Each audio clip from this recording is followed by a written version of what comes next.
What if everything we know about the rise of civilization is wrong? What if the true origin of cities, technology, and law did not begin in Mesopotamia or Egypt, but in a world that no longer exists, an empire swallowed by the sea? Atlantis. A name whispered across 2,000 years, dismissed as myth, yet described by Plato with startling precision. Imagine an island larger than continents, canals carved like veins through concentric rings, temples plated in metals more radiant than gold, fleets of ships ruling oceans that modern maps had not yet drawn. And then, in a single night and day, all of it gone, erased not only from the earth, but from the memory of history itself. Could Atlantis have been the lost super-civilization that seeded the world with fragments of its brilliance? And if so, how much of our history is really theirs? Stay with me now as we step into this possibility, a threshold where geology, myth, and archaeology intertwine. The sea keeps its silence, but the story still speaks. Together, we'll follow its current into the depths to see whether Atlantis was only a warning or the forgotten foundation of human history. The sea has always carried voices. Stand by the shore on a quiet evening and you may hear it. The hiss of foam against rock, the sigh of waves pulling back into darkness. A cadence so much like breath that it feels alive. Across millennia, sailors, poets, and dreamers have all said the same. The ocean speaks. Its language is memory. Its syllables are loss, and sometimes its whispers take the form of stories so persistent that they refuse to die. One such whisper carries a name that still shimmers in our imagination: Atlantis. Plato, the Greek philosopher, was the first to commit that name to writing, more than 2,000 years ago. In his dialogues Timaeus and Critias, he describes a world both radiant and tragic. He does not present it as myth alone, but as an account passed down through generations. According to him, Atlantis was a mighty island empire lying beyond the Pillars of Hercules, where the Mediterranean spilled into the vast Atlantic. It was larger than Libya and Asia Minor combined, richer than any empire and blessed with abundance. And yet, in a single day and night, it vanished into the sea, leaving behind only a tale. The story, Plato claimed, did not come from his own invention. He said it was preserved by Egyptian priests in the city of Sais, recorded in their ancient temple archives. They told it to Solon, the respected Athenian lawgiver, who brought the tale back to Greece. Solon's descendants passed it down until it reached Plato's ancestor Critias and finally Plato himself. In this telling, the myth of Atlantis is not an isolated fable, but a thread stretching back through centuries of memory rooted in Egypt, a land famous for preserving history longer than most civilizations have lived. What makes Plato's account remarkable is its precision. He gives us numbers and measurements: canals 50 stadia long, plains 2,000 by 3,000 stadia, temples plated with precious metals. He describes concentric rings of land and water, bridges spanning moats, watchtowers and gates, harbours teeming with fleets. He names orichalcum, a metal more brilliant than gold, and describes a colossal statue of Poseidon in a temple lined with silver, gold, and bronze. Such specificity feels unusual for allegory. It reads less like metaphor, more like blueprint. Why would a philosopher, known for allegorical tales like the cave and the ring of Gyges, dwell on such engineering detail, if not to suggest that he believed, or wanted us to believe, that Atlantis was real? Scholars argue over his intent. Some say Atlantis was simply a moral parable, a warning against hubris, contrasting Athens' virtue with a greedy empire that fell. But others notice how his descriptions echo known realities. The sudden destruction of Minoan civilization on Crete after the eruption of Thera, for instance, feels eerily close to his story. That eruption around 1600 BCE devastated the Aegean with fire, ash, and tsunamis. At Akrotiri, frescoes of fleets and harbours were buried under pumice, preserved like Pompeii. The memory of that disaster could easily have been woven into Egyptian records, later reaching Plato as Atlantis. Yet Plato placed Atlantis' fall far deeper in time, 9,000 years before Athens, around 9600 BCE. That date takes us to the end of the Ice Age, a period when seas rose by more than 100 metres, drowning vast coastlines. Imagine villages swallowed, fertile plains turned to bays, islands lost to waves. In places like Doggerland in northern Europe, whole landscapes where humans once lived are now seafloor. Geological evidence confirms catastrophic floods, such as the outburst from glacial Lake Agassiz, that transformed continents. Could Atlantis be one of those drowned lands, preserved in distorted memory? The Egyptians themselves preserved flood myths. Their priests spoke of cycles of destruction by water and fire, eras erased before new dynasties began. In this they echoed a global pattern. Nearly every culture carries a flood story: the Mesopotamian tale of Utnapishtim, the biblical Noah, the Hindu Manu, the Hopi's survival through the ant people. The universality suggests a deep ancient trauma, remembered and reshaped across generations. Atlantis fits within this chorus, not as the only drowned world, but as the most detailed, the one named with a capital city and a lineage of kings. Imagine it, a city of rings, gleaming with red, white and black stone, ships gliding through canals, golden statues shimmering at sunset. Then imagine silence, the sudden darkness of waves closing overhead, the land shuddering under earthquakes, the sea reclaiming its own. Survivors, if there were any, would have fled across the waters, carrying fragments of memory. They may have told stories that grew with each retelling, a paradise lost, a warning, a dream. By the time it reached Plato, fact and legend may already have entwined, leaving us with a story at once credible and impossible. But absence is its own mystery. Where are the ruins, the artifacts, the inscriptions beyond Plato's words? Archaeologists have scoured the Aegean, the Atlantic coasts, and the Sahara's edges, finding hints but no proof. Yet perhaps that is why Atlantis endures. If ruins lay bare beneath shallow seas, the mystery would fade. Instead, its silence is complete. That silence invites us to imagine, to listen to the waves and wonder what lies beneath. The whisper of Atlantis is more than a curiosity. It is a mirror, reflecting our own fears and hopes. It asks whether our civilizations, too, could vanish in a night, whether our knowledge, too, could fold into silence. It challenges us to see that greatness is fragile, that memory is easily lost, and it tempts us with the possibility that somewhere, still, a clue waits. A pillar, a wall, a name carved in stone beneath the sea. This is where our journey begins. From Plato's words, from Egyptian memory, from the ocean's whisper, we follow the current outward.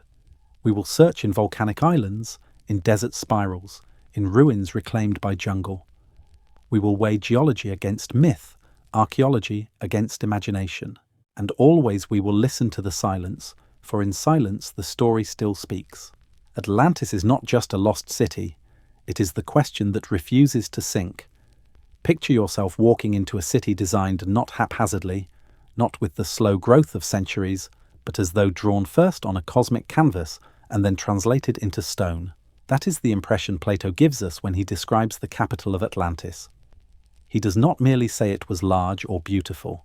He sketches it in precise geometry, concentric rings of land and sea, alternating bands carved by canals, 3 of water and 2 of earth, all bound by walls that gleamed with metals unknown to his audience. It is not allegory, but blueprint. The city's layout begins at the centre, a sacred island surrounded by the first ring of water. From there, bridges spanned outward, connecting each band like spokes on a wheel. Ships glided through canals that widened into harbours, guarded by gates and towers. Tunnels ran beneath bridges so that vessels could pass without breaking the surface harmony. Plato even gives us measurements: the outer ring large enough to harbour 1,000 ships, the canals wide enough for triremes to pass 2 abreast. The design is so specific that architects have attempted reconstructions on paper, sketching a city of precision that feels startlingly modern. At its heart stood the great temple of Poseidon, the god said to be father of Atlantis' kings. Plato tells us it was vast, its exterior lined with silver, its interior plated with gold, its roof crowned with orichalcum, a metal now lost to us, shimmering red as fire. Within, a statue of Poseidon towered, driving a chariot drawn by winged horses surrounded by the 10 kings descended from him.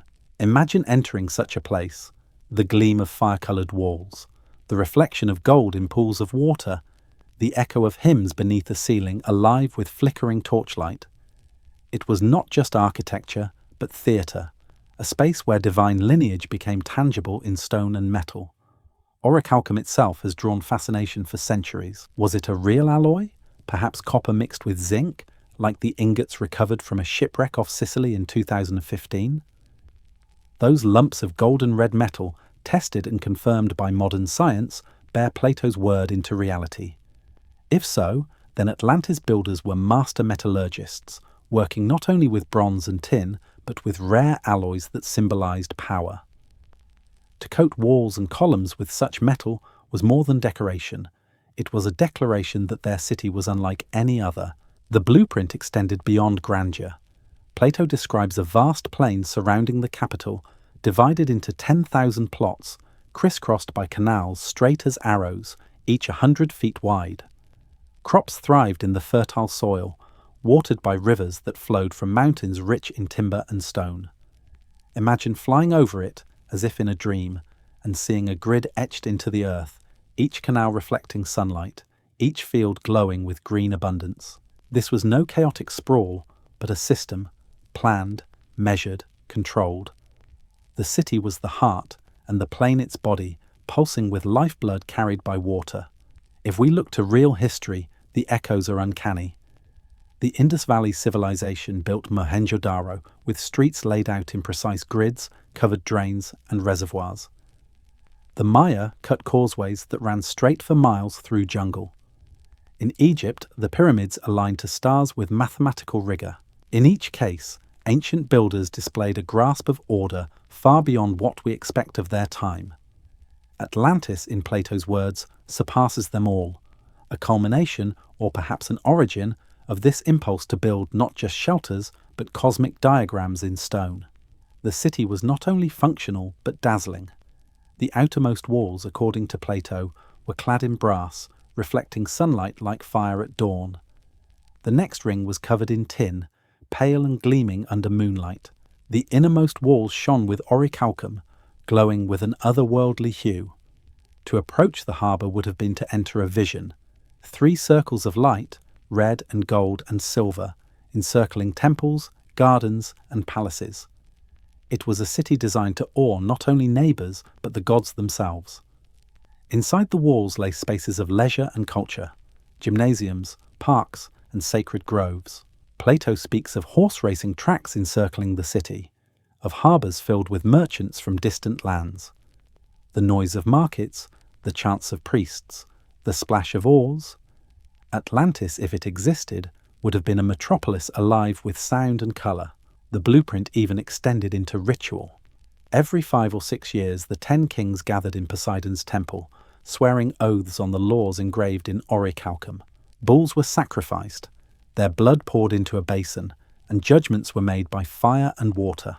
The architecture framed the ceremony, rings of stone enfolding kings, as though the city itself bore witness to their vows. Governance and sacred duty fused, anchored in design. And yet within this perfect plan lies a shadow. Plato hints that such abundance, such brilliance, carried seeds of downfall. The very symmetry of the city may have symbolized a harmony that could not endure once greed entered. The gleaming metals, the vast fleets, the ordered plains, all of it, he suggests, became too much, too proud. The blueprint of a golden city is also the blueprint of its eventual hubris. Still, the image is haunting. No other ancient story gives us such detail. Troy was remembered for its walls, Babylon for its gardens, but only Atlantis is drawn like a map. Rings, canals, temples, metals. To read it is to feel that somewhere, on some forgotten shore, such a city might still be buried beneath waves or sands. Why would Plato craft such an elaborate design if it was only parable? Was he transcribing a fragment of memory heard from Egyptian priests, distorted but still rooted in reality? Or did he invent a city so precise that it could outlive his philosophy, seeding centuries of searchers who would not let it go? The blueprint remains.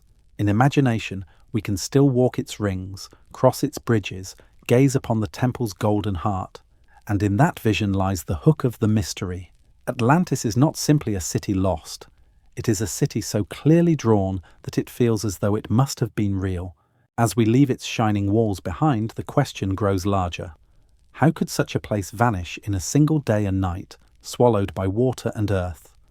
The blueprint of glory demands a blueprint of destruction, and it is to that sudden silence we must now turn. There is a phrase in Plato's telling of Atlantis that lingers like a thunderclap across history. In a single day and night of misfortune.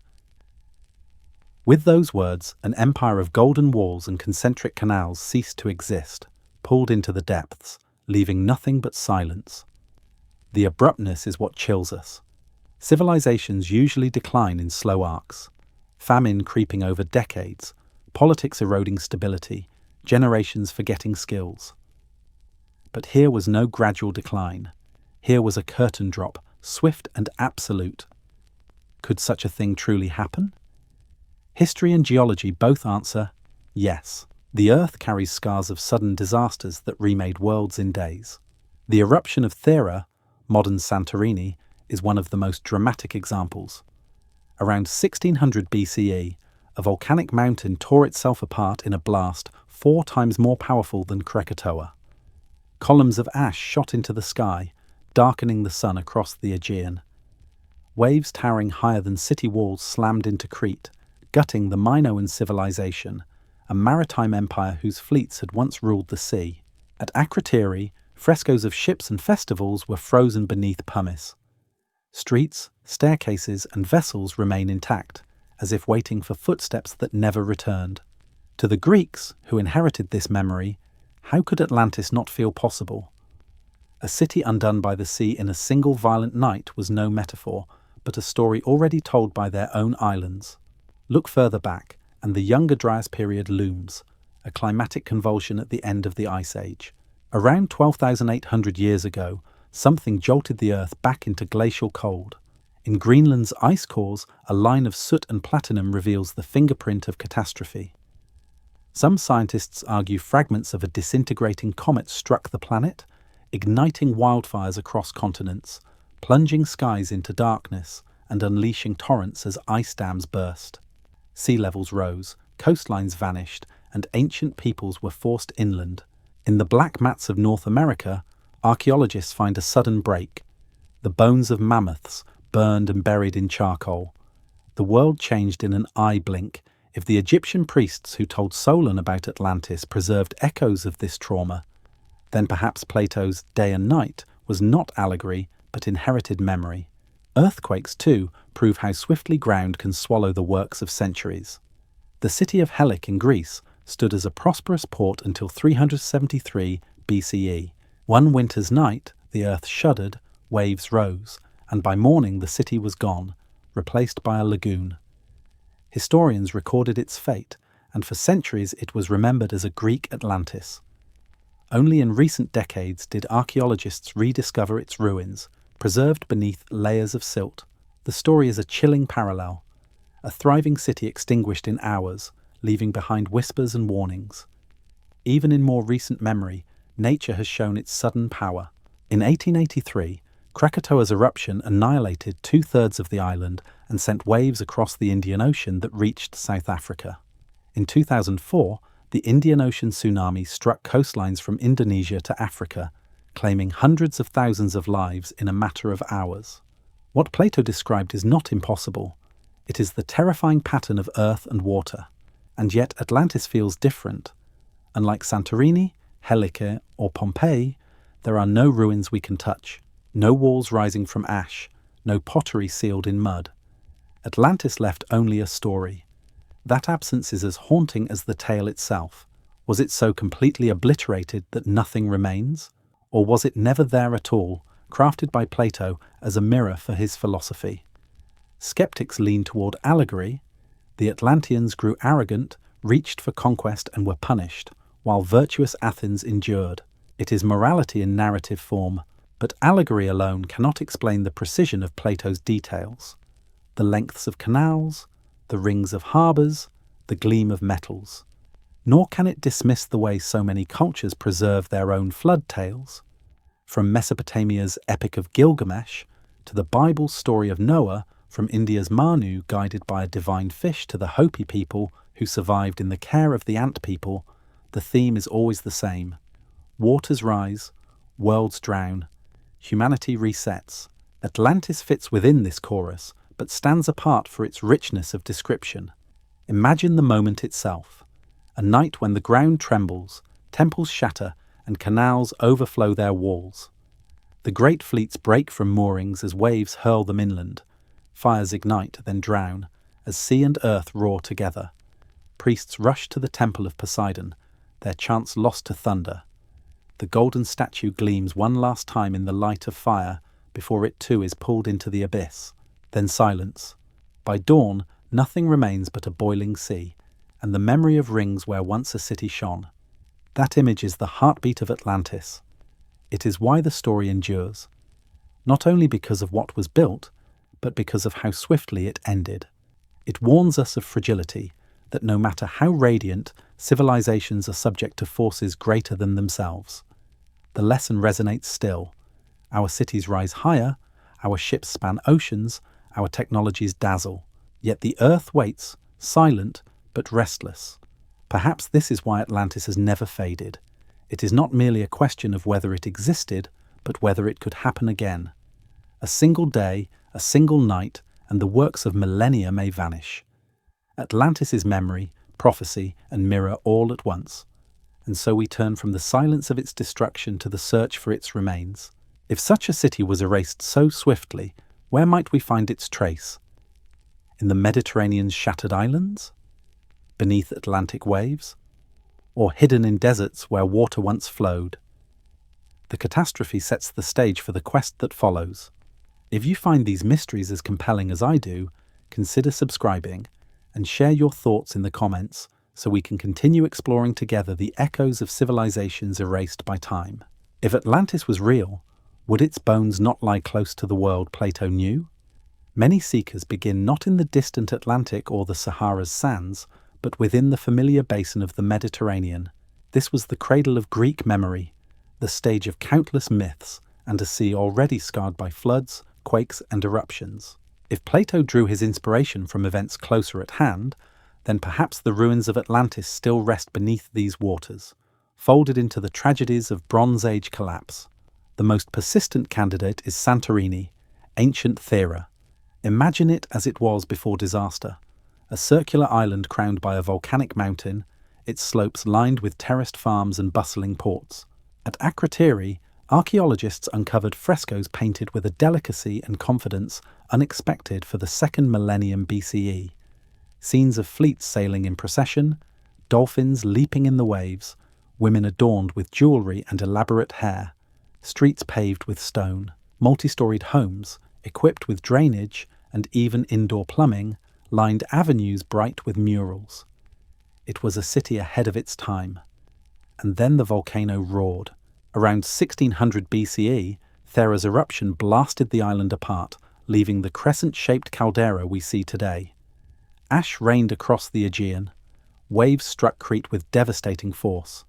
The Minoan civilization, masters of the sea, never recovered. To later Greeks, this destruction must have seemed like divine punishment. A thriving island power, radiant in art and architecture, erased in days. It is easy to see why Santorini is often equated with Atlantis. The match feels compelling, an advanced maritime culture, obliterated by nature. Yet there are problems. Plato places Atlantis beyond the Pillars of Hercules, in the open Atlantic, not within the Mediterranean. His timeline, too, is far older, 9,000 years before Athens, not a mere millennium. Could he have compressed or mistranslated dates? Or did Egyptian priests, from whom Solon learned the tale, speak of multiple catastrophes blended into one story? Far to the west lies another candidate, Tartessos, a wealthy civilization that flourished near the mouth of the Guadalquivir River in Spain. Mentioned by Greek and Roman writers, Tartessos was famed for its silver, tin, and trade.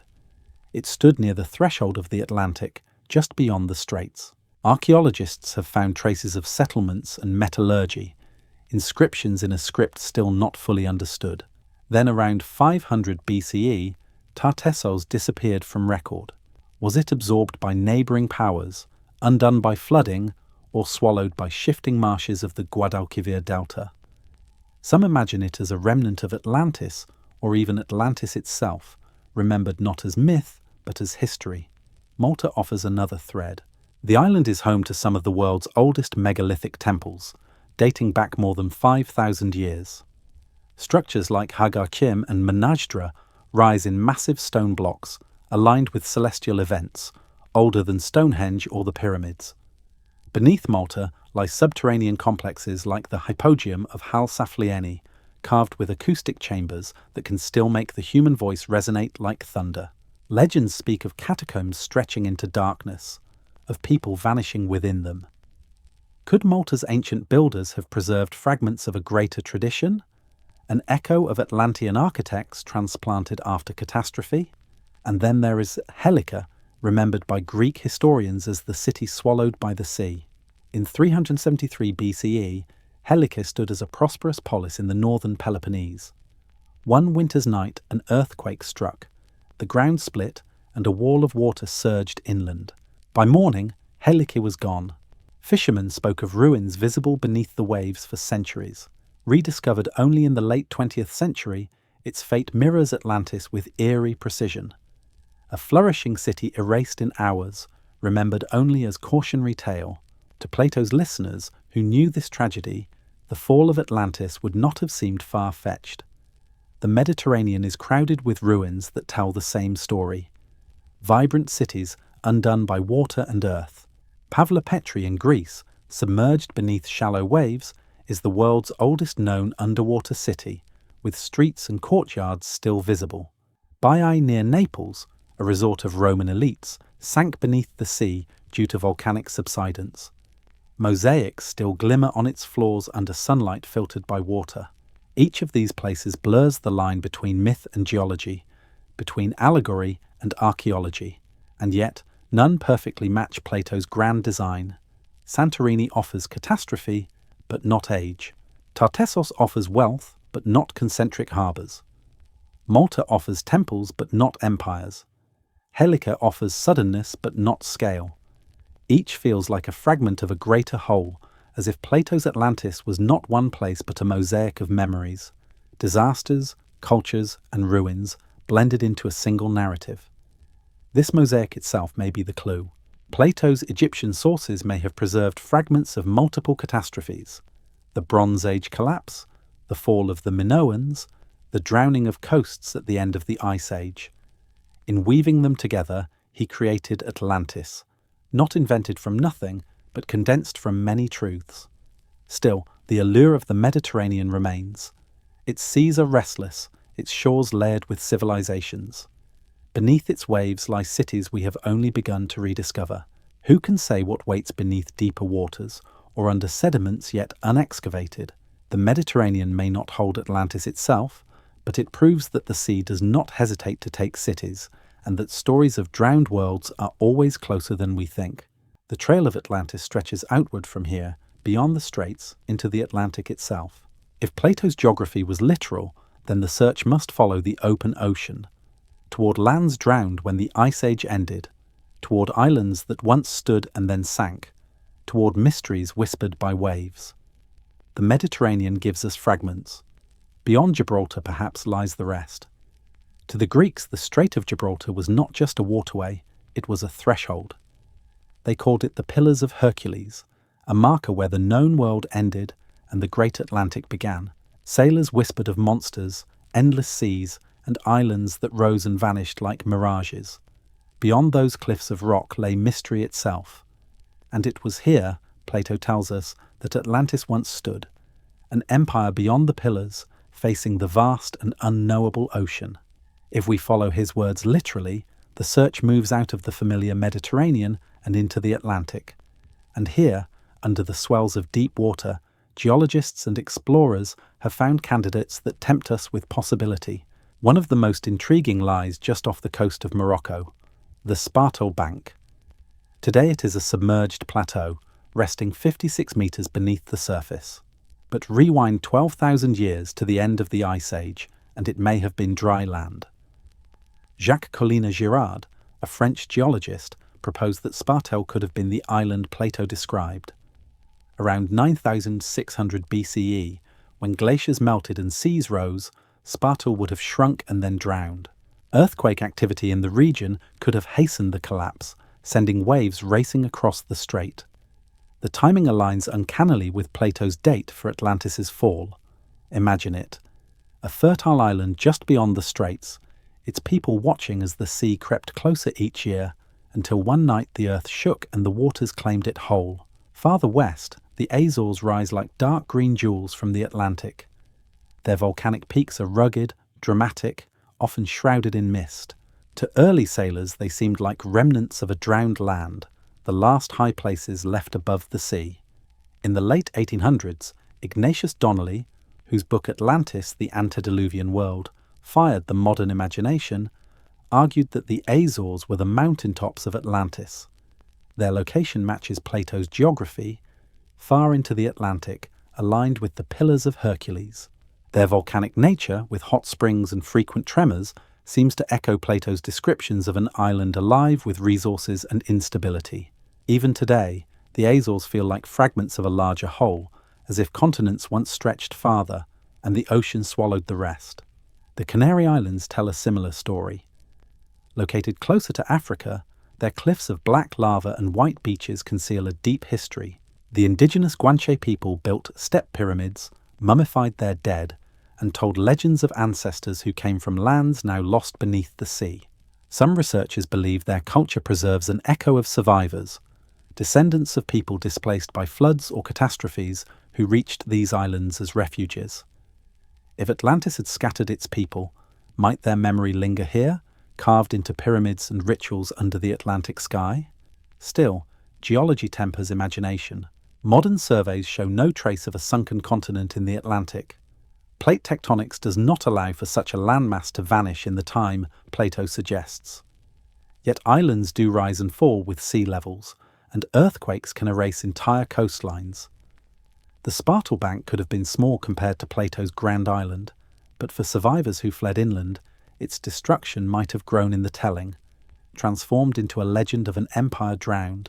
Beyond these islands, stories persist of phantom lands glimpsed by sailors. Medieval maps mark Antillia, a mysterious island said to appear west of Portugal. Others speak of High Brazil, a phantom isle seen off Ireland's coast, appearing once every 7 years. While cartographic myths, they hint at a human longing to find what was lost, a cultural echo of Atlantis that shaped exploration itself. Columbus carried Donnelly's ideas and medieval tales with him, searching not only for Asia, but for lands whispered in legend. The Atlantic then becomes more than ocean. It is a canvas for memory. Its depths hold drowned river channels, submerged plains, and the ruins of Doggerland in the north. A reminder that vast lands once stood where waves now roll. Why not also a city, an island, a civilization? Picture it, standing at the edge of Gibraltar's cliffs at dusk. Behind you, the Mediterranean glows with the last traces of sun, warm and known. Before you, the Atlantic stretches vast and dark, its swells booming like drums against the rocks. Somewhere out there, perhaps beneath those waves, Sparta once rose, or the Azores once connected to something greater.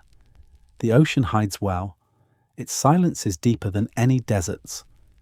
Plato pointed beyond the straits for a reason. Perhaps he sought to place Atlantis in a realm his audience already considered mysterious, the perfect stage for allegory. Or perhaps his Egyptian sources carried memories of drowned islands far to the west, memories distorted by time yet rooted in truth. Whether allegory or record, the direction is the same. Outward, beyond the known, into the Atlantic. The Mediterranean gave us fragments: Santorini's eruption, Tartesso's wealth, Malta's temples, Helike's sudden drowning. But beyond the pillars, the possibilities widen. Islands sink, volcanoes erupt, coastlines vanish. Here the legend breathes most fully, carried on the Atlantic winds that have always drawn explorers toward horizons unseen.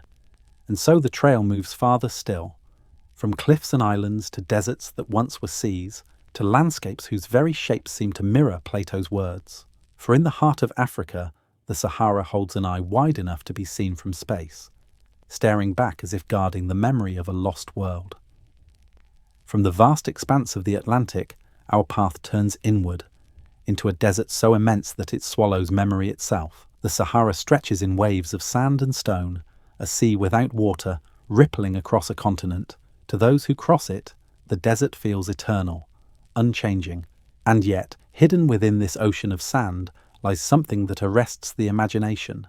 A colossal spiral, a vast circle inscribed upon the earth. It is called the Rewrote structure, or more evocatively, the Eye of the Sahara. From space, it resembles an enormous bullseye, concentric rings carved into the desert floor, spanning nearly 50 kilometers across. Astronauts first noted its symmetry from orbit, puzzled by its clarity. Geologists later explained it as an eroded dome, a formation of quartzite and sandstone worn down over millions of years. But for others, the resemblance is too uncanny to ignore. When Plato described Atlantis as a city built in rings of land and sea, 3 of water, 2 of earth, the eye seemed to echo his words like a forgotten diagram pressed into stone. To walk near it is to feel dwarfed. The outer ridges rise like ancient walls, circular plateaus enclosing valleys that curve in perfect arcs. The desert wind scours rock faces until they gleam, and in the silence, it feels as though the structure is not geological but architectural, a ruin so vast it could only be seen from the sky. One could imagine ships gliding through channels where now there is only dust, markets and temples standing on ridges where only acacia trees now cling. The Sahara itself was not always barren. 10,000 years ago, during the African humid period, it was green, a land of lakes, rivers and savannas. Rock art across Algeria and Libya depicts hippos, crocodiles, giraffes and even boats.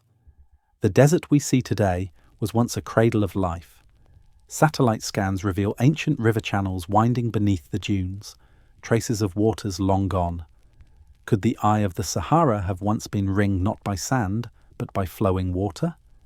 If so, its resemblance to Plato's vision grows sharper still. Archaeology offers whispers. Near the Rewrote structure, stone tools, shards of pottery, and traces of hearths have been discovered, evidence that prehistoric peoples lived and hunted there. These finds date back thousands of years, aligning with the Sahara's greener ages, but none yet suggest a metropolis of canals and temples. The Eye may have been known to nomads as a landmark, a place of gathering or ritual, but whether it was ever more than geology remains uncertain, and yet imagination lingers. Some theorists suggest the Eye could once have been a coastal city, before shifting climates and deserts consumed it. Others argue it may have stood near a vanished sea, its concentric ridges enclosing lagoons that slowly dried away. Plato's description of Atlantis's vast central plain, its mountains to the north, and rivers feeding fertile fields, these features, they argue, align with the Sahara's ancient geography. The resemblance may be coincidence, or it may be a distorted memory of a civilization erased not by sudden flood, but by creeping desertification. Legends lend further intrigue. West African oral traditions speak of kingdoms swallowed by sand, of empires that thrived when the Sahara was fertile. The Berber people tell stories of forgotten cities hidden beneath dunes, their walls entombed by centuries of shifting winds. Could the Eye be one of these? Could its rings be the skeletal memory of a city that once ruled a fertile Sahara? A city whose story travelled north to Egypt and from Egypt to Plato? Even if the Eye is not Atlantis, it teaches us something about how landscapes become mirrors of myth. Human memory seeks patterns. It clings to shapes that resonate. A spiral in the desert becomes a drowned city reborn in stone. A green Sahara becomes a paradise lost. Plato's rings may have been inspired not by an island across the ocean, but by whispers of Africa, refracted through centuries of retelling. The Rewrote structure also reminds us of scale. Atlantis, as Plato described it, was immense, its central plain larger than many nations, its city designed with almost impossible order. To imagine such grandeur, one must find a canvas large enough to contain it. The Eye of the Sahara provides that canvas. Standing within it, gazing at ridges that arc away until they vanish beyond the horizon, one feels small enough to believe that giants once walked here, or that gods themselves inscribed their city upon the earth. But geology pushes back. The Eye's rings, scientists insist, were formed by erosion, not architecture. The different layers of rock, some resistant, others softer, wore away at different rates, producing the circular pattern. Its age is measured not in thousands, but in hundreds of millions of years, long before humans existed. If this is true, then Atlantis did not fall here. The resemblance is illusion, yet illusion itself carries power. For those seeking Atlantis, the eye remains one of the most compelling sights on Earth, a place where imagination and landscape entwine so closely that they cannot be pried apart. Picture it from above. The desert as an endless ocean of ochre, broken only by a vast spiral, a gaze turned skyward. To astronauts, it resembles an eye watching the heavens. To seekers of myth, it resembles a city long forgotten, its rings etched into eternity. To geologists, it is the patient work of erosion, sculpting stone into order by accident. Three truths, layered like strata, coexisting in silence. Whether Atlantis ever stood here or not, the eye reminds us of the fragility of memory and the seduction of pattern. Perhaps it is only rock. Perhaps it is more. But it draws us inward, deeper into the labyrinth of the legend. And beyond the deserts of Africa, the whispers continue. Beneath the Pacific Ocean, off the coast of Japan, lies another enigma. Stone steps and terraces submerged by the sea, a place some call the Atlantis of the East. The Pacific is an ocean of secrets. Stretching wider than all the continents combined, it is a realm of trenches deeper than mountains are tall, of islands scattered like stepping stones across endless blue. For countless cultures, it has been both highway and grave, a place of journeys and of vanishings. And beneath its waves, divers have glimpsed shapes that suggest something uncanny, ruins where there should be only rock. The most famous of these lies off Yonaguni, a small island at the southern tip of Japan's Ryukyu chain. In 1985, a diver searching for hammerhead sharks came across a formation unlike anything he expected. Rising from the seabed at a depth of 25 meters was a series of stone terraces, their edges sharp and angular. Steps rose in regular patterns. Broad platforms stretched out like plazas. Walls dropped in straight lines. The sea had hidden it, but the sea had also preserved it. To swim through Yonaguni's monument is to feel as though you are passing through the skeleton of a city. Geologist Masaki Kimura spent decades studying the site. He identified what he believed were roads, staircases, and even carvings of animals cut into the stone. He argued that when sea levels were lower, more than 10,000 years ago, Yonaguni's monument may have stood on dry land, a city drowned when the Ice Age ended. The data aligns with Plato's Atlantis, a civilization swallowed by rising seas. Could this be a parallel chapter of the same forgotten story? Critics argue otherwise. They point out that the rock is sandstone, prone to fracturing into neat geometric shapes under the force of tectonic stress. Earthquakes are common in the region, and over millennia, cracks and erosion could easily produce stair-like forms. To them, Yonaguni is nature's work, striking but not man-made. Yet the debate persists because of the human tendency to see meaning in order. Straight lines, right angles, platforms, they speak to us of architecture, of design, of intention, and whether carved by hand or not, Yonaguni inspires the same awe as a buried ruin. Legends of the Pacific add another layer. In Polynesian memory, there is Hawaii, an ancestral homeland now lost beneath the waves. In Micronesia, stories tell of islands that sank, their people scattering to new shores. In Hawaii, chants recall Kanaloa, a sea god whose drowned lands vanished beyond the horizon. And in the 19th century, Western explorers and writers began speaking of Mu, a vast Pacific continent said to have hosted a mother civilization before collapsing into the sea. Though geology denies the possibility of a lost continent, the myths themselves suggest something real was remembered. Floods, migrations, and lands erased by rising oceans. Imagine the Pacific 10,000 years ago. Sea levels were more than 100 meters lower. Coastlines stretched far beyond their modern limits. Coral reefs stood dry. Many of the islands we know today were once larger, joined into single land masses. When the glaciers melted, whole worlds drowned. Villages, shrines, perhaps even cities built close to the sea would have been lost in silence. What Yonaguni shows us may be one of these drowned thresholds, a reminder that our maps today are not the same maps our ancestors knew. The scale of the Pacific amplifies the mystery. It is so vast, so little explored, that we cannot claim to know what lies beneath. Sonar has revealed seamounts, ridges and plains, but only fragments have been investigated by divers. Who can say what other structures might wait in its depths? If even one site like Yonaguni suggests artificial shaping, the possibility of a forgotten maritime culture becomes harder to dismiss. And if such a culture once lived here, how might it connect to Atlantis? Perhaps not as the same civilization, but as a sibling, part of a network of peoples thriving on coasts during the Ice Age. Atlantis in the Atlantic, Mu in the Pacific, cultures that rose where land met sea and fell when seas swallowed their homes. The echoes are striking, both described as advanced, both remembered in floods, both erased from history. To swim through Yonaguni is to step into this ambiguity. Sunlight filters down in shafts, illuminating steps worn smooth by waves. Fish drift through corridors that may be hallways or fractures. Your hand brushes stone that feels chiseled, though perhaps it is not.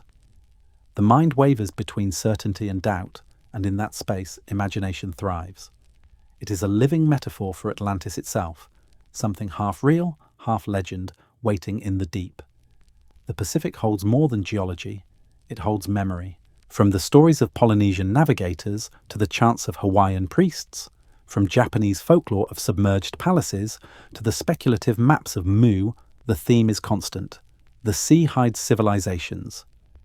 Yonaguni is the place where these whispers converge, where stone itself seems to say that something was here before.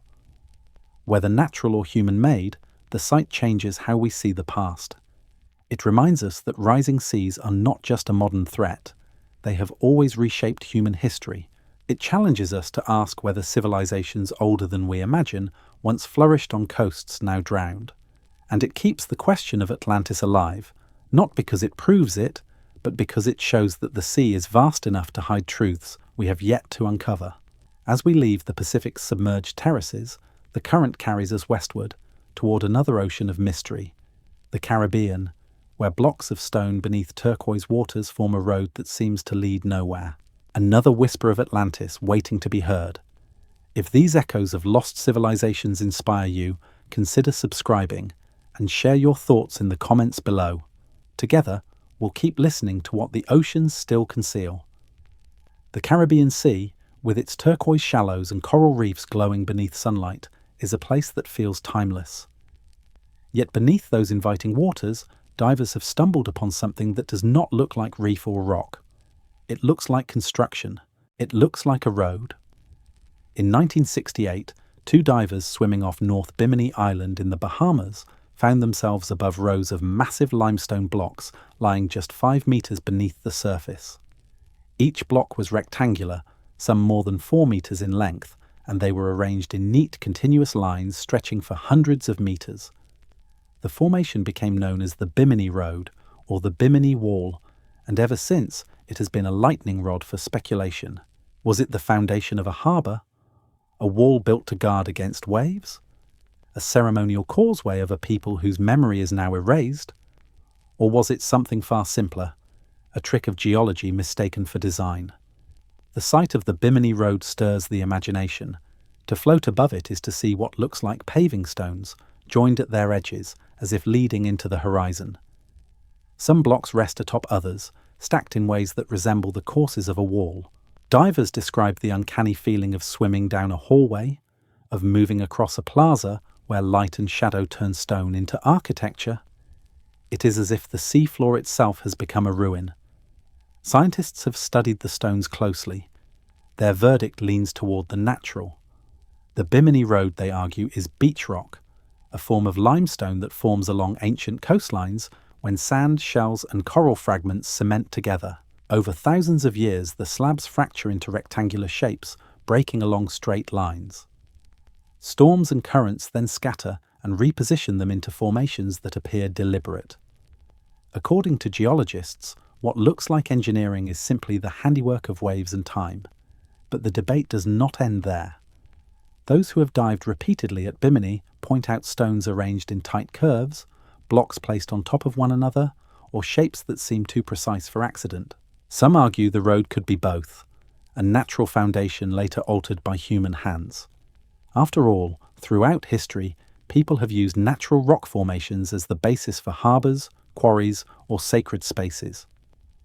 Could the Bimini Road be a hybrid, nature's gift refined into civilization's design? Into this uncertainty steps myth. Decades before the discovery, American mystic Edgar Cayce made a startling prediction.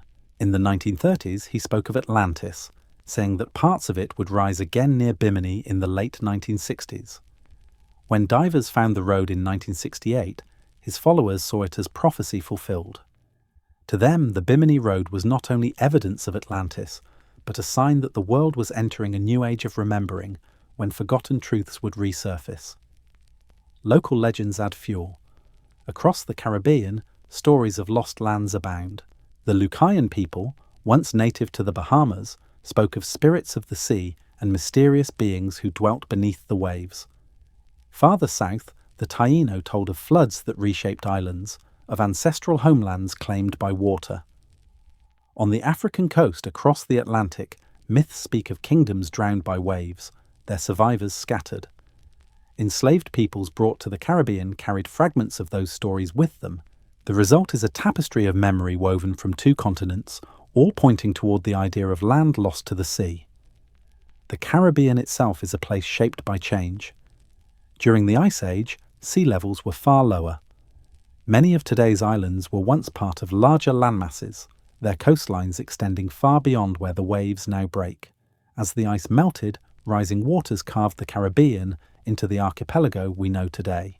Entire shorelines, settlements, and sacred places would have been drowned in the process. The Bimini Road may simply be a survivor of that transformation, a structure, natural or man-made, now frozen beneath clear water. The mystery of the road is not only in its stones, but in what it symbolizes. To believers, it is a gateway, proof that Atlantis once stood in the western seas. To skeptics, it is a cautionary tale of how easily our minds impose pattern on chaos.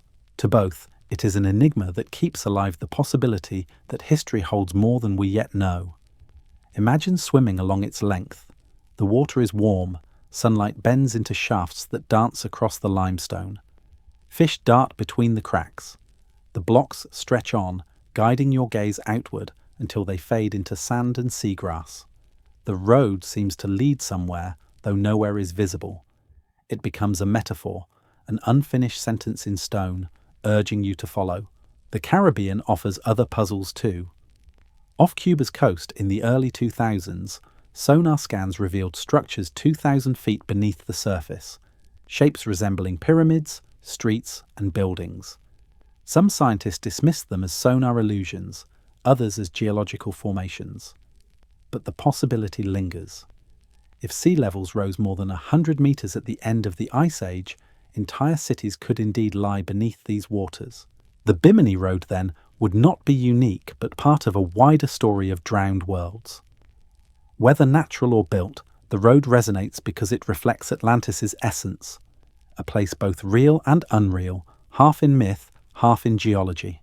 It invites us to wonder whether Plato's tale was not fantasy but memory, a memory of coasts lost to rising seas, of cultures swept away, of survivors whose stories became legend.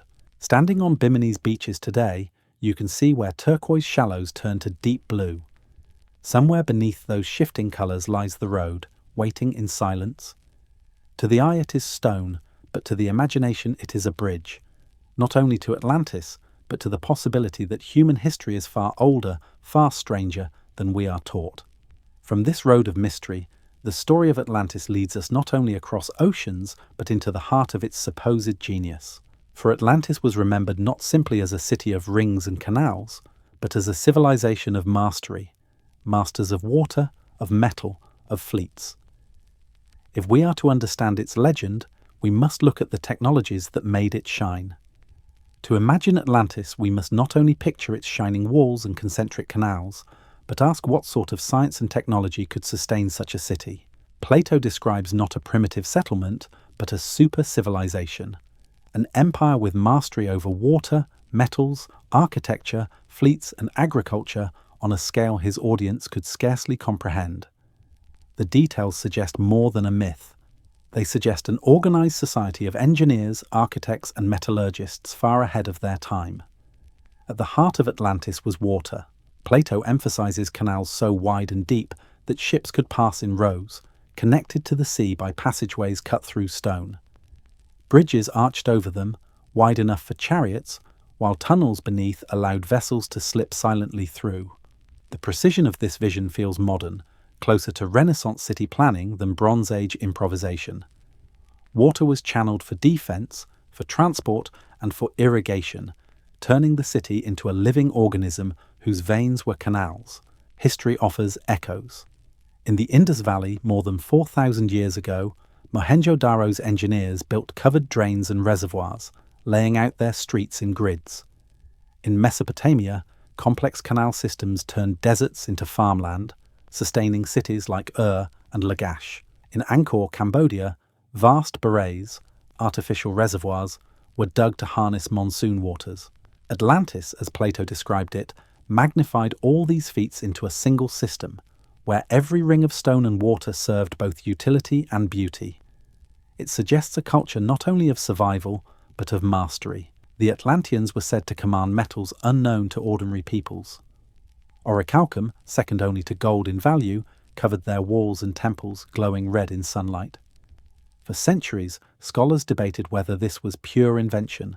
Then in 2015, divers off Sicily discovered ingots of a copper-zinc alloy resembling brass, tested and identified as orichalcum. If Plato drew from memory of real alloys, Atlantis may have been a metallurgical pioneer. Imagine walls lined with reflective alloys, shimmering like fire across harbours. Such architecture would not only display wealth, but inspire awe, power made visible.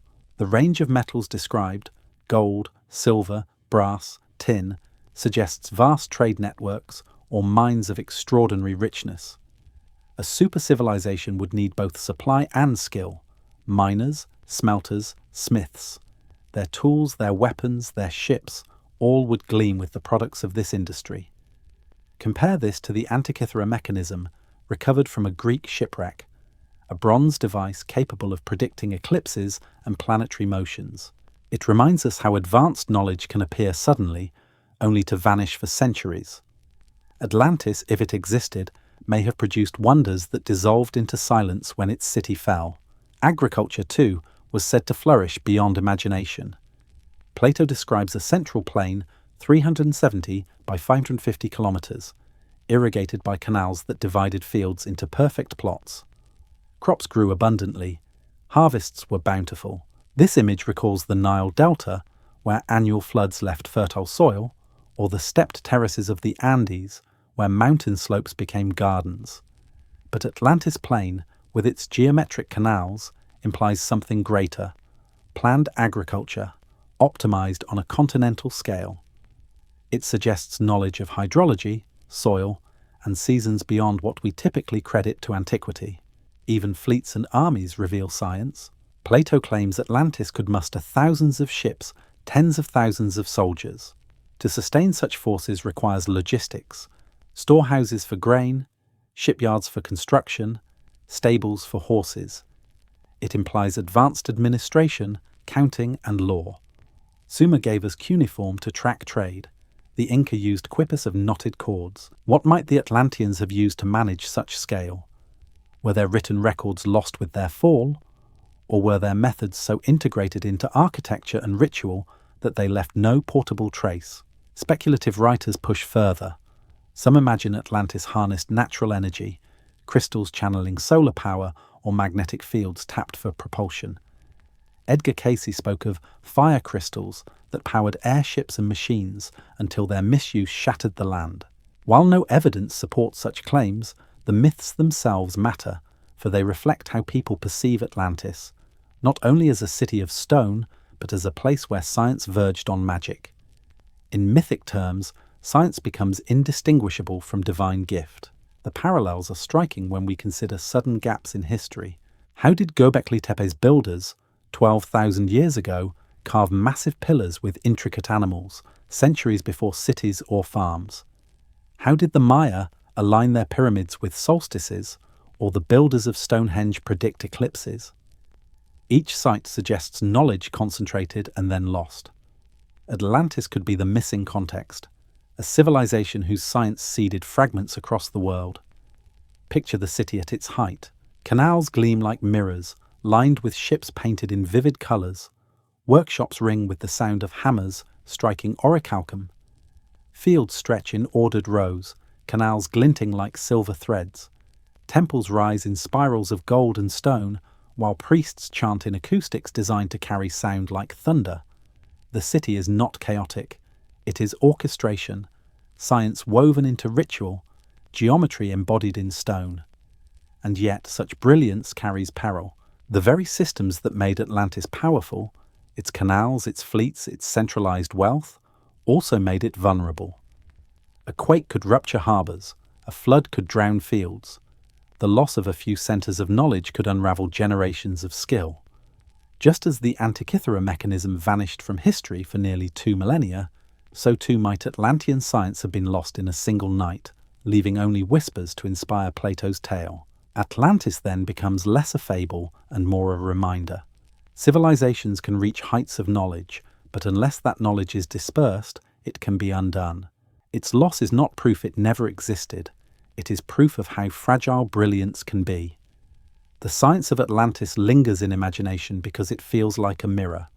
We see in it our own achievements, our dams, our alloys, our networks, and we wonder how secure they really are. Could they too be swept away by water or fire?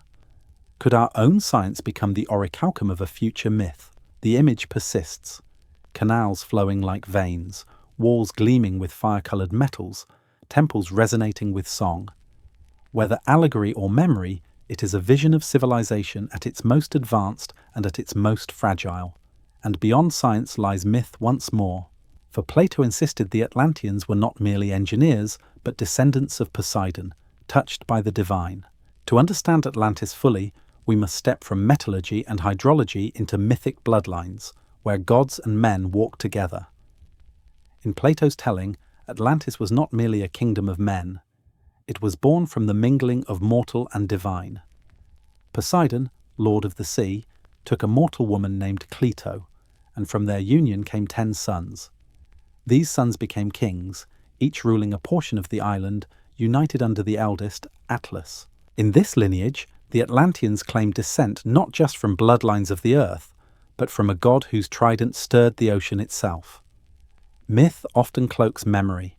Across the world, cultures have told of figures who descended from the heavens or rose from the waters, bestowing wisdom and lore. The Sumerians spoke of the Apkallu, 7 sages sent by the god Enki, emerging from the sea to guide humanity. The Dogon people of Mali recount the Nomo, amphibious beings from the Sirius system, who descended to teach order. The Hopi remember the Ant people, who sheltered humanity during floods and fires. Each story carries the same undertone. Civilization did not begin alone. It was given or shared by beings more than human. Could Atlantis be another chapter of this motif? If Poseidon was not merely a god of waves, but a symbol of some advanced culture, or even visitors from beyond, then the Atlantean kings were heirs to a legacy that blended the earthly with the otherworldly. Their harmony, their justice, their temples encrusted in metals unknown, could all be signs of a society standing at the edge of myth and science. But divinity is double-edged. For generations, Plato tells us, the Atlanteans upheld the sacred laws, gathering every few years to renew oaths in Poseidon's temple, sacrificing bulls, swearing to justice. Yet over time their divine blood thinned, diluted by mortal unions. Virtue gave way to greed. Ambition overpowered wisdom. They turned outward, seeking to dominate other lands, and in this hubris they betrayed their divine gift. The gods, Plato said, would not forgive such arrogance, and so came the judgment, earthquakes, floods, and the single night that erased Atlantis. We see the same theme elsewhere. In the Epic of Gilgamesh, the gods unleash a flood to cleanse the earth of human excess. In Greek myth, Zeus sends deluge to wipe out arrogant mortals, sparing only Deucalion and Pirha. In Hindu tradition, Vishnu warns Manu of rising waters, guiding him to safety. Again and again, humanity is raised by divine intervention and punished when it strays. Atlantis fits perfectly into this rhythm, a civilization too close to the gods, undone by forgetting them. What if the myth is less about punishment and more about memory? Perhaps these stories encode real disasters, floods at the end of the Ice Age, volcanic eruptions, tsunamis, that survivors explained in divine terms.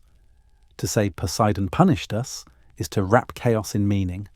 To say the gods withdrew is to explain the sudden loss of knowledge. The Atlanteans might have seemed like gods themselves, masters of water and metal, until their city fell and their light faded. Whether Poseidon was myth, symbol, or something more, the image of divine descent shapes Atlantis into more than a lost city. It becomes a reminder that human greatness often feels borrowed, as if whispered by something beyond us. And those whispers do not end with Atlantis. Flood stories, carried across cultures and continents, speak of worlds drowned, of gods angered, of civilizations reset. To follow the divine thread of Atlantis is to follow a flood of myths, each bearing fragments of the same forgotten memory. Everywhere we look, the waters rise, not just in seas and rivers, but in stories, carved into the memory of humankind. Plato's Atlantis was drowned in a single day and night, but the echo of that drowning can be heard in countless cultures, scattered like shells on distant shores. If Atlantis was real, perhaps it is preserved less in stone and more in these recurring myths of floods that washed away entire worlds. Take the Epic of Gilgamesh, composed in Mesopotamia more than 4,000 years ago. Within its lines is the tale of Utnapishtim, who built a great boat to survive a divine deluge. His story mirrors that of Noah in the Book of Genesis, who rode out the flood with his family and animals. Both stories carry uncanny parallels, warnings from the gods, a vessel of survival, and the rebirth of humanity after waters recede. Are these coincidences or ripples of a much older event remembered across civilizations? In India, the Satapatha Brahmana tells how Manu was warned by a fish, an avatar of Vishnu, that a flood would sweep away the world. Manu built a boat, tethered it to the fish's horn, and was guided to safety until the waters fell. The Hopi people of North America speak of being saved by the ant people, who sheltered them underground until the floods receded. In Mesoamerica, Aztec myths recall suns that ended in deluge, each world cycle destroyed to make way for another. These are not isolated tales. They are a chorus. They suggest that humanity remembers, in its bones, a catastrophe of water. Could the end of the Ice Age, with glaciers collapsing and seas rising over 100 meters, be the origin? Entire coastlines, where early people likely settled, would have drowned. Villages, temples, ports, all gone beneath waves. Survivors might have carried stories inland, framing the destruction as divine punishment or cosmic renewal. Atlantis in this reading is simply the Greek version of a universal trauma. And yet, Atlantis stands apart because it is not just about survival. It is about a civilization, a super-civilization destroyed. Plato gives us not only flood but grandeur, canals, fleets, metals, laws, and divine lineage. If Atlantis reflects the same floods remembered elsewhere, then perhaps the Greeks preserved more detail about what was lost. Not just a world drowned, but a city erased, a knowledge undone. The motif of the flood is also the motif of the reset. Each culture speaks of rebirth after water. Gilgamesh returns to seek wisdom. Noah's descendants repopulate the earth. Manu's children become the new humanity. Atlantis, too, leaves us with the possibility that survivors scattered, seeding fragments of their knowledge into other lands. The flood does not only end, it also begins. So we return to the question, were these floods metaphors for the collapse of morality, or records of real cataclysms? Perhaps both. Myths wrap memory in meaning, preserving events in symbols. Water cleanses, but it also erases. What it leaves behind is a story, fragile and luminous, telling us of worlds before ours. And if survivors walked away from Atlantis, if they carried fragments of that drowned knowledge, then where did they go? The answer may lie in the sudden appearance of advanced skills in places far from Greece, in temples that seem to emerge fully formed, in cities that appear without slow evolution. Survivors, perhaps, hiding in plain sight. When a great city falls, not all perish with it. Survivors scatter, carrying fragments of memory, fragments of skill. If Atlantis truly sank, then its legacy may not lie beneath waves alone, but in the sudden leaps of culture that appear in distant lands, as though knowledge had been transplanted rather than born. Consider Göbekli Tepe in modern Turkey. 12,000 years old, it emerged at the dawn of settled life, when humans were thought to be mere hunter-gatherers. Yet here stand massive T-shaped pillars, carved with intricate animal reliefs, arranged in circles that imply ceremonial purpose. The site is older than Stonehenge by millennia, older than the pyramids. How did people with no cities, no farms, no wheels, carve and align megaliths of such scale? Some suggest they were guided, perhaps by remnants of a lost culture who remembered what complex building looked like. Survivors teaching scattered tribes to raise stone as they once had in their drowned home. In the Andes, the god Viracocha appears in myth as a bearded figure who emerged after a flood, teaching humanity agriculture, building, and order before vanishing across the sea. The Inca revered him as the bringer of civilization. At sites like Tiwanaku and Pumapunku near Lake Titicaca, colossal stones fitted with laser-like precision whisper of techniques still debated today. Could Viracocha be an echo of Atlantean survivors, remembered as gods by those who received their teachings? Across the Atlantic in Mesoamerica, the Olmec culture arose suddenly around 1200 BCE.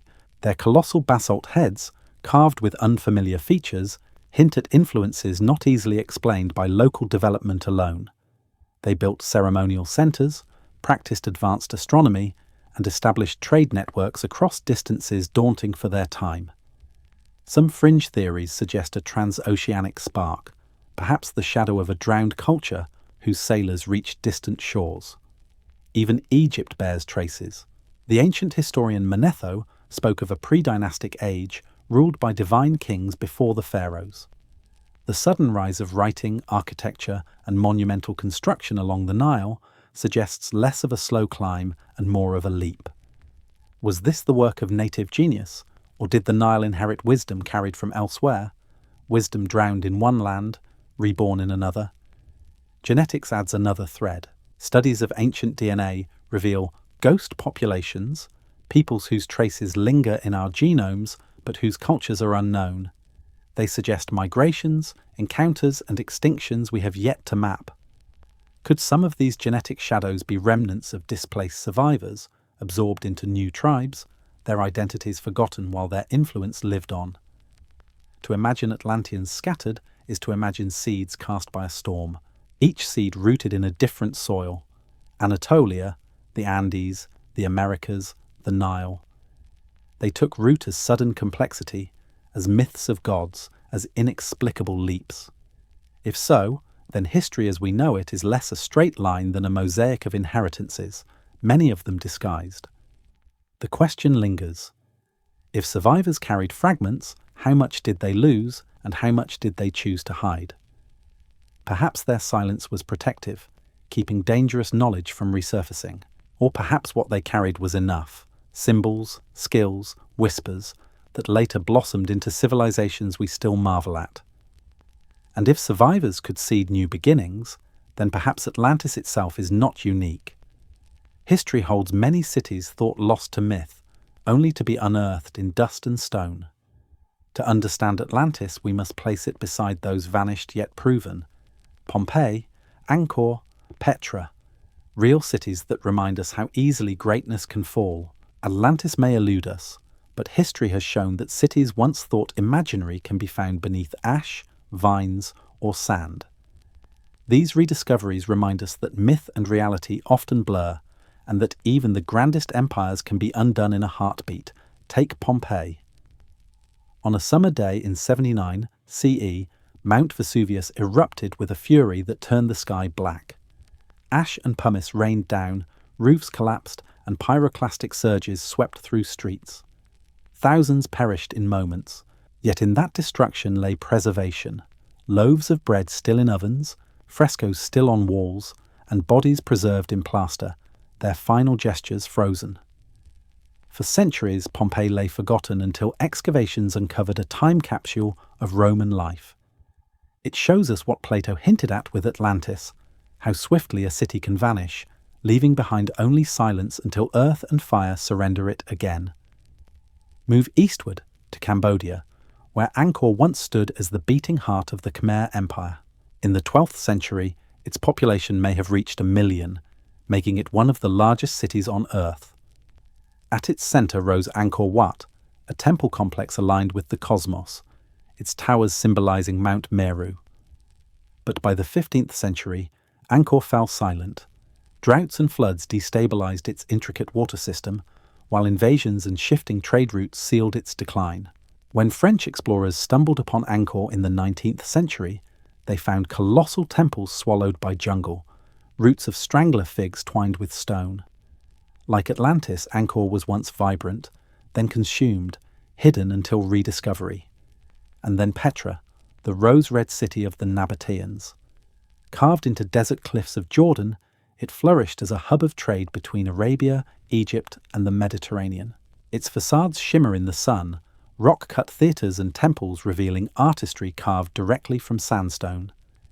Yet shifting trade routes and earthquakes brought decline. By the Middle Ages, Petra was abandoned, its splendour remembered only in whispers until European travellers rediscovered it. The desert had preserved a ghost city, much as the sea might preserve Atlantis. Each of these places teaches a lesson. Disappearance does not always mean fiction. Pompeii shows how catastrophe can entomb a city in hours. Angkor reveals how environmental shifts can unravel even the most complex systems. Petra proves that deserts can guard secrets for centuries. In their falls, we glimpse reflections of Atlantis, not as allegory, but as possibility. What connects them all is the rhythm of hubris and fragility. Cities rise with ambition, engineer wonders, and then succumb to fire, to drought, to shifting sands. The silence that follows is so complete that centuries later, their existence seems improbable. And yet, they return to us through excavation, each rediscovery erasing the line between legend and reality. So when skeptics dismiss Atlantis as mere story, these cities whisper otherwise, that what is buried may yet rise, that what is thought impossible may one day be unearthed. And Atlantis is not alone in this liminal space. Other cities once thought myth, Troy, Mycenae, Babylon, were also dismissed until stone proved otherwise. It is to those legendary rediscoveries we now turn, for they remind us that even Homer's poetry concealed real walls, real gates, and real treasures.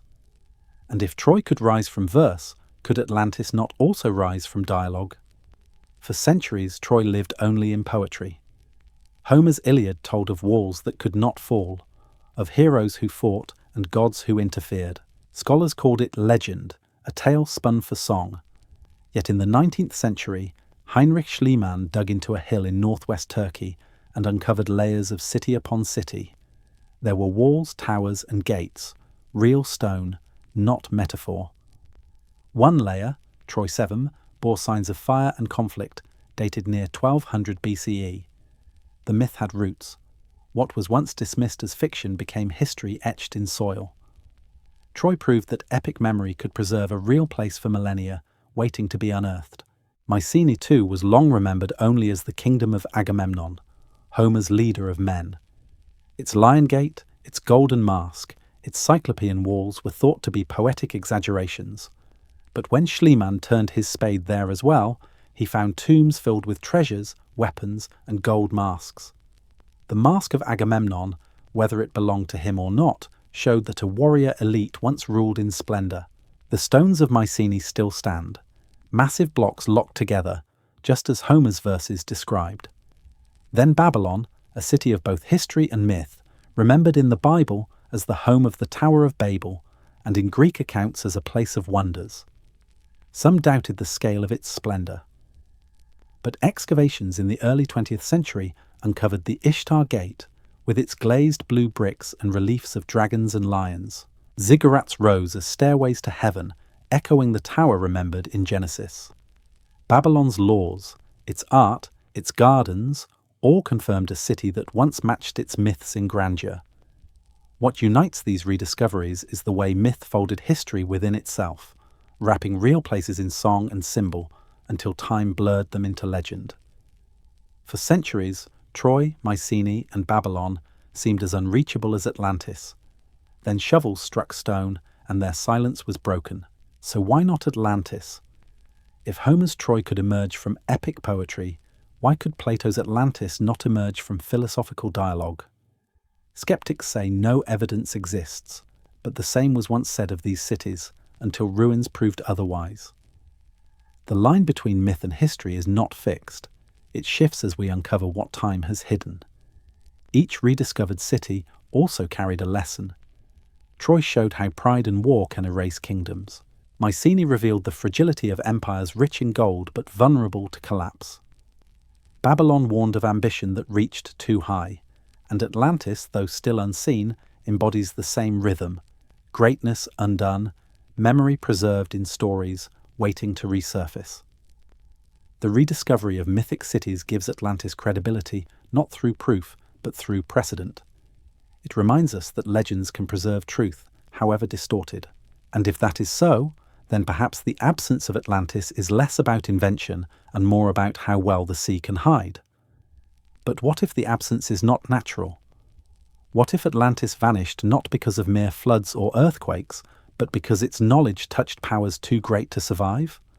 Some believe its brilliance hints at something beyond human, cosmic connections, alien mentors, and technologies forgotten. There are moments in Plato's tale that feel too luminous for their time. A temple glimmering with metals more radiant than gold. A fleet of ships counted in the thousands, as though Atlantis commanded the oceans of the world.